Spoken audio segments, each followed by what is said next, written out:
Gérald Beauchamp a rédigé ses mémoires. Gérald, c'est le vrai Père Noël. Celui qui a été longtemps, entre autres, aux Galeries d'Orléans. Oui. Celui qu'on regardait quand il va être là pour savoir quand on amenait nos enfants. Est-ce que tu fais toujours le Père Noël? Oui, j'ai réduit, par exemple. J'ai fait la parade d'Ottawa pendant 13 ans, puis je ne sais pas, je voulais laisser la chance à d'autres. Moi, je l'ai rencontré, Gérald, cette année, par hasard, avec, j'aurais dû apporter la photo, avec mes deux petites filles qui attendaient pour voir le Père Noël, mais leur mère leur avait dit, ben c'est pas le vrai Père Noël, il est ici parce que le vrai Père Noël est vraiment très occupé. Puis tout à coup, Gérald est passé, puis là, mon fils Jean-François, il dit, regarde, il est là, le vrai Père Noël. Puis moi, sans savoir que moi, je le connaissais, le vrai Père Noël, on est allé voir Gérald. Ben, les filles là, rayonnaient, elles en parlent encore. Elles sont allées donner leur liste au Père Noël, à l'aide du Père Noël, mais le vrai Père Noël, il était dans le centre d'achat, puis il se promenait, puis il s'assurait que tout se passait bien. C'est tellement charmant. Avec les enfants, c'est des moments de magie, parce qu'on vit au même niveau que les petits, dans leur monde merveilleux, imaginaire. Moi, j'en frissonne quand j'en parle. Oui, t'en frissonnes encore. Et ça t'a marqué beaucoup parce que tu nous parles beaucoup des jouets quand tu étais enfant. Parle-nous de ce que tu nous as apporté, quelques choses que tu nous as apportées. Ça, la fronde, ça c'était un jouet. Oui. Là, c'est pas un vrai caillou, là. Non, c'est de la ouate. C'est de la ouate. Ça fait qu'on peut... Ah bon, ben tiens. Mais ça, c'est tous les garçons avaient, dans le temps, on appelait ça un slingshot. Un slingshot. Oui. Oui, moi, je me souviens, mes frères, Michel, entre autres, ils frappaient des corneilles avec ça, puis là, on chicanait, moi et lui, parce que je voulais pas qu'il tire les corneilles. Quoi d'autre? Après ça, on a... Imaginez, les petits cochons. On est loin des iPads, là. Les petits cochons au lait. Les petits cochons. Ça, c'est un chardon-marie. Oui. Vous savez, ce qu'on cueille le long de la route. Oui. Puis on l'ouvre, puis il y a du lait dedans. Oui, c'est pour ça qu'on appelait ça des cochons au lait. Puis là, ce qu'on faisait, c'est que...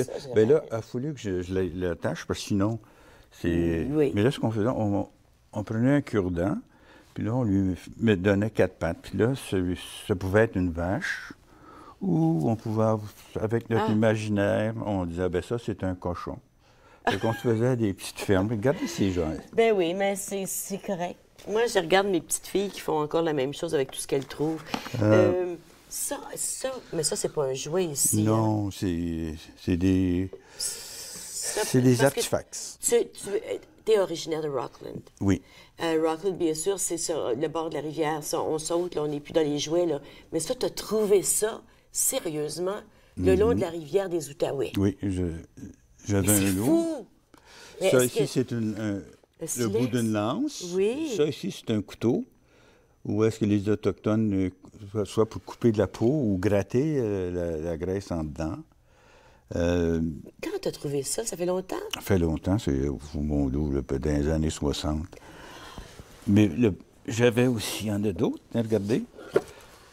C'est de la poterie. Ça dit de 1000 à 3000 ans, lieu baie du chemin voisine à Rockland. Et ceci, ici, des morceaux de poterie. Puis c'est de la flèche... Oui. Moi aussi, j'avais trouvé des choses comme ça lorsque j'étais allée à Saint-Irénée, à Baie-Saint-Paul, le long du golfe. Et puis, c'est tellement... On dirait qu'il y a de la magie quand on touche, hein? On dirait que ça nous brûle les doigts. Quoi d'autre t'as apporté? Ah, mon Dieu, on a. Qu'est-ce que c'est ça? C'est pas un jouet, ça? Ben oui, ça, c'est... Aujourd'hui, on pense qu'on a tout inventé. Oui. Ça, c'est les frisbees originales. Le couvercle d'une... Dans nos caméras, là? D'une boîte. Non, ça, je ne le lancerai pas, mais... ça fait exactement la même chose. Toutes les histoires que tu nous racontes dans tes mémoires, tu te racontes une fois quand tu étais petit puis tu jouais avec une boîte de conserve, tu avais frappé ta grand-mère. Oui. Oh mon Dieu, oui. Mais là, j'étais tout petit, là. J'étais un petit bébé. Oui. Eh mon Dieu, oui. Puis là, ma grand-mère a dû, je ne sais pas, en tout cas, elle a dit un peu spécial, mais elle a diabète probablement. Puis elle m'a montré sa blessure, ça n'avait jamais guéri. Il y avait une grosse gale. Parce que moi, je rentrais le bois chez ma grand-mère, qui ne demeurait pas avec nous autres. Puis j'allais faire les éclisses, comme on dit dans le temps. Ça veut dire quoi? Ça veut dire, si on prenait un morceau de bois, puis là, on le tranchait en petites lamelles pour aider à partir le feu. La grand-mère aussi, j'étais responsable d'aller transvider la chaudière dans la bécosse. Puis la bécosse, savez-vous ce que devient le mot bécosse? La bécosse, vous comprenez, c'est la chiape. C'est pas tout le monde qui comprend, là. La toilette. C'est une toilette extérieure. Extérieure, oui. Pas une toilette comme les toilettes bleues qu'on met sur les... C'est pas comme ce qu'on voit sur les centres de construction, là, ou dans les festivals. Non, c'est tout en bois. C'est un siège avec un trou. 2 trous. 2 trous? Oui. Ah bon? Un petit, puis un grand. Ah bon? Puis là, on s'assoyait, puis je vous laisse le libre de deviner ce qu'on faisait. Donc ça, c'était la bécosse. Ça vient d'où, le mot bécosse? Bécosse, ça veut dire, c'est le mot backhouse. Oui. On francisait les choses à notre manière. Fait que on francisait tout ça, ces mots-là. On avait tellement de mots anglais dans notre vocabulaire. Tu en as plusieurs dans ton livre qu'on disait en français. Oui, surtout, Rockland, c'était il y avait le gros moulin à bois. On me dit que c'était le 2e plus gros au Canada. 250 acres, ça couvrait le terrain.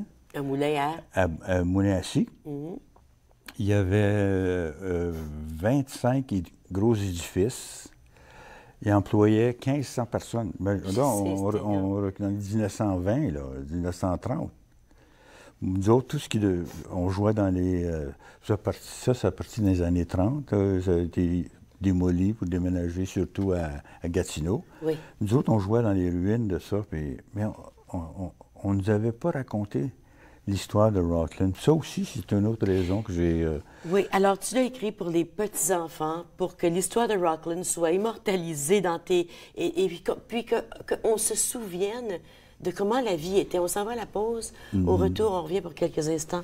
Puis tu vas nous montrer autre chose. Reste avec nous, on vient tout de suite. Il y a mon chef-d'œuvre.